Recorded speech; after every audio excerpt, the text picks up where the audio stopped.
बाबा बैद्यनाथ धाम 12 ज्योतिर्लिंगों में से 9वां ज्योतिर्लिंग है। बाबा बैद्यनाथ धाम के कई बड़े रहस्य हैं। यह रहस्य इतने गहरे हैं कि आज तक इसका पता कोई नहीं लगा सका। जैसे भारत का एकमात्र शिव मंदिर जिसमें पंचशूल लगा हुआ है।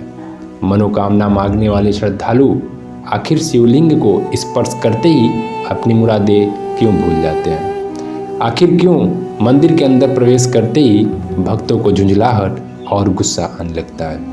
आखिर कैसे पड़ा देवघर का नाम रावणेश्वर ज्योतिर्लिंग और बाबा बैजू? क्या भोलेनाथ भक्तों की सच में परीक्षा लेते हैं? मुरादे मांगने की प्रथा, बाबा के मंदिर के शिखर पर लगा हुआ पंचशूल, मंदिर के अंदर प्रवेश करते ही आखिर क्यों आती है गुस्सा? और आखिर कैसे पड़ा बाबा धाम का नाम रावणेश्वर ज्योतिर्लिंग और बाबा बैजू? तो आइए जानते हैं बाबा के दरबार में इस बड़े रहस्य का कारण आखिर क्या है।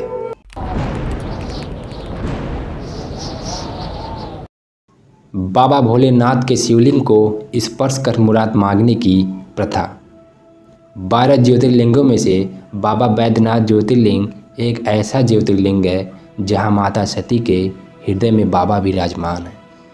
माँ सती के हृदय पर बाबा के विराजमान होने से इस ज्योतिर्लिंग को हृदयापीठ भी कहा जाता है। यह ज्योतिर्लिंग मनोकामना लिंग के नाम से भी प्रख्यात है। पुराणों में इसका जिक्र है कि माँ सती का हृदय देवघर में ही गिरा था।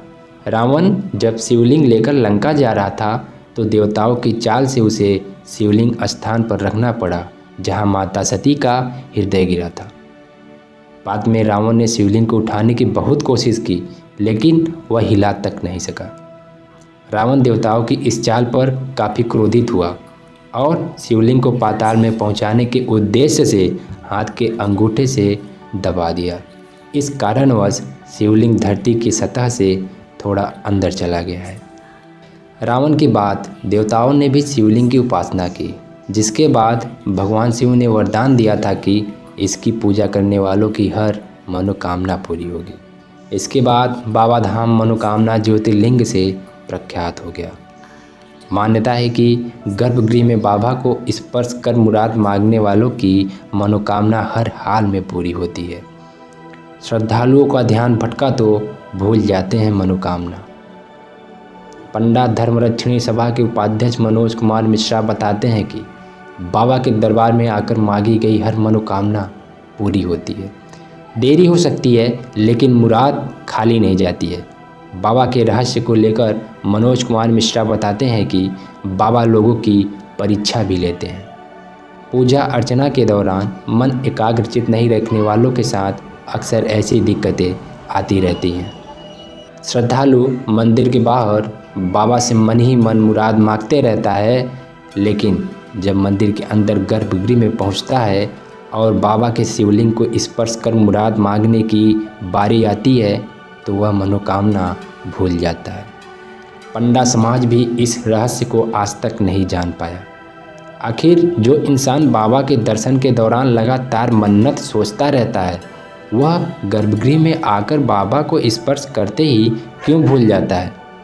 पंडा और देवघर के पुजारियों का कहना है कि यह सब बाबा भोलेनाथ की माया है।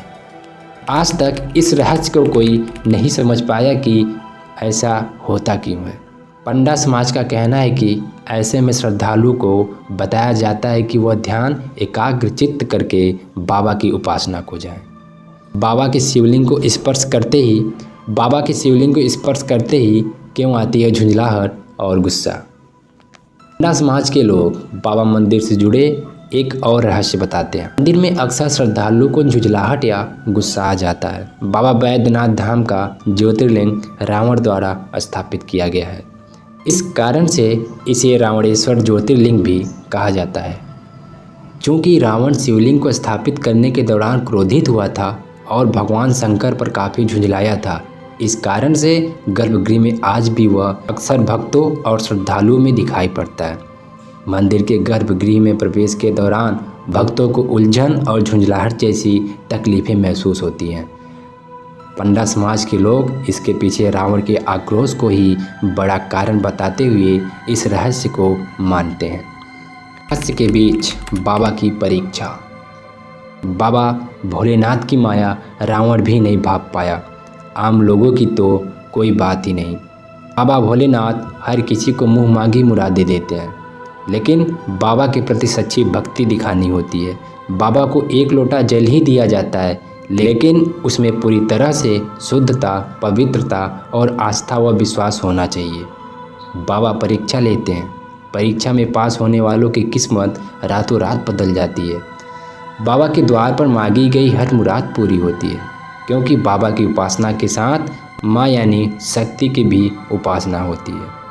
मनोकामना ज्योतिर्लिंग से भक्तों की सभी मनोकामनाएं पूरी होती हैं। भारत में सिर्फ बाबा बैद्यनाथ मंदिर के शिखर पर लगा हुआ है पंचशूल। सामान्यतः शिव मंदिर के शिखर पर त्रिशूल लगा होता है, लेकिन देश में बाबा बैद्यनाथ धाम एक ऐसा मंदिर है जिसके ऊपर त्रिशूल की जगह पंचशूल लगा हुआ है। मंदिर परिसर के शिव, पार्वती, लक्ष्मी नारायण और अन्य सभी मंदिरों में पंचशूल लगे हैं।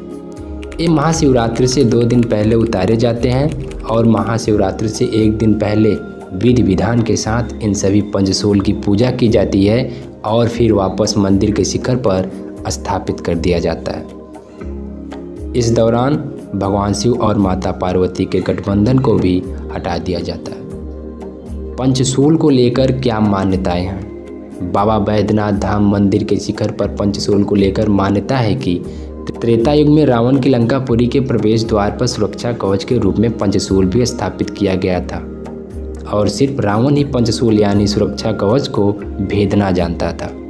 भगवान राम के लिए भी पंचशूल को भेद पाना असंभव था, लेकिन विभीषण ने जब इसका रहस्य उजागर कर दिया तो भगवान श्री राम और उनकी सेना ने लंका में प्रवेश किया।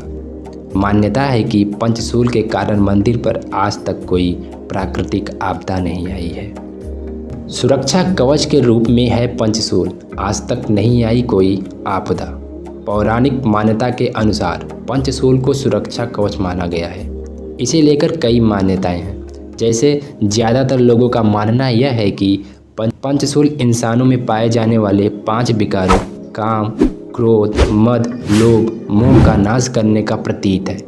इंसान 5 तत्वों से मिलकर बना है, इसलिए कई लोग इसे उसका एक प्रतीक मानते हैं। मान्यता यह भी कि पंचशूल सुरक्षा कवच की तरह मंदिर की सुरक्षा करता है, इसलिए आज तक मंदिर में किसी भी तरह की आपदा नहीं आई। आखिर कैसे रावणेश्वर और बाबा बैजू के नाम से जाना जाता है बैद्यनाथ धाम? मान्यता के अनुसार शिव भक्त रावण भगवान को कैलाश से अपने घर लंका ले जाना चाहता था। उसने कठिन तपस्या की, अंत में अपने सिर काटकर भगवान भोलेनाथ को अर्पित करना शुरू कर दिया। उसके 10 सिर थे। जैसे ही 10वां सिर काटने लगा, भोलेनाथ प्रकट हो गए और लंकापति रावण ने बाबा भोलेनाथ को कैलाश को छोड़ लंका में निवास करने का वरदान मांगा। शिव ने मनोकामना पूरी कर दी, लेकिन बाबा भोलेनाथ उसके सामने शर्त रखते हैं कि लंका ले जाते समय रास्ते में अगर कहीं भी शिवलिंग को रखा तो मैं वहीं स्थापित हो जाऊंगा। शिव के इस वरदान की बात सुनकर परेशान देवतागण भगवान विष्णु के पास गए। विष्णु ने वरुण देव को रावण के पेट में निवास करने को कहा। इसके बाद देवघर में रावण को लघु शंका लगी। वह रुका और बैजू नाम के एक ग्वाले को शिवलिंग पकड़ने को कहा। वह ग्वाला कोई और नहीं, स्वयं भगवान विष्णु थे। प्रभु की लीला के कारण रावण घंटों लघु शंका करता रहा और बैजू ने शिवलिंग को जमीन पर रख दिया। इस तरह रावण अपनी शर्त को हार गया और भोलेनाथ वहीं स्थापित हो गए। बैजू के कारण मंदिर का नाम बैद्यनाथ धाम पड़ा। चूँकि रावण की कठिन तपस्या के बाद शिवलिंग को कैलाश से देवघर तक लाया था, इसलिए इसे रावणेश्वर धाम और शिवलिंग को रावणेश्वर ज्योतिर्लिंग भी कहा जाता है।